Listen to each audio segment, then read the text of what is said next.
Cyril Hanouna, pour la vie, cette annonce qui ravit l'animateur de TPMP.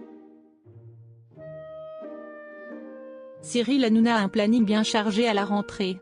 En plus de présenter Touche pas à mon poste et Face à Hanouna sur C8, l'animateur sera également à la tête d'une autre émission. Une rentrée qui démarre sur les chapeaux de roue. Après avoir profité de ses vacances d'été comme de nombreuses personnalités, Cyril Hanouna se prépare à reprendre les rênes de son émission Touche pas à mon poste le 2 septembre prochain. L'animateur phare de C8 présentera également Face à Hanouna tous les samedis et les dimanches, dès le 7 septembre. Mais ce n'est pas tout. Cyril Hanouna a d'autres projets et reprend sa place sur Europe 1.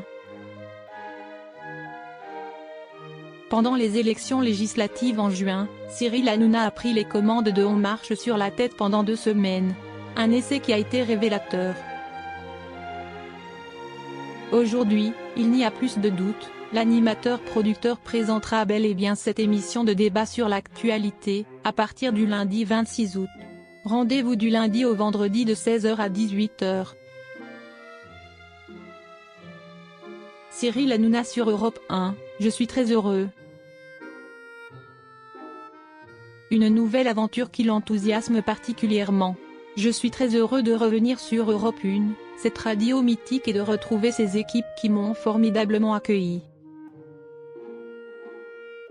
Au départ c'était pour 10 jours, j'espère que maintenant si est pour la vie, s'est-il exclamé. Valérie Benaïm, Gilles Verdet, Géraldine Maillet, Gauthier Lebray, Éric Nolot ou encore Yann Moix seront présents autour de la table. Pourtant, l'émission est dans le viseur de l'Arcom depuis plusieurs mois. En effet, après 15 jours d'antenne, Europe 1 a reçu une mise en demeure pour manque d'honnêteté et de mesure. Une émission qui a reçu une mise en demeure. Il résulte ainsi des comptes rendus d'écoute des émissions On marche sur la tête des 17 au 25 juin 2024, l'actualité électorale de la France insoumise et du nouveau Front populaire. Coalition des principales formations de gauche, a été traitée de manière systématiquement critique et virulente, en des termes souvent péjoratifs et outranciers, a dénoncé l'Arcom.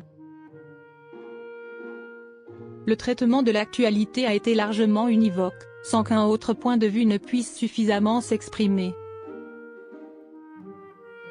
De même, animateurs, chroniqueurs et auditeurs ont pour la plupart formulé expressément de vives critiques à l'encontre de la France insoumise et du nouveau Front populaire, a également déclaré le gendarme de l'audiovisuel.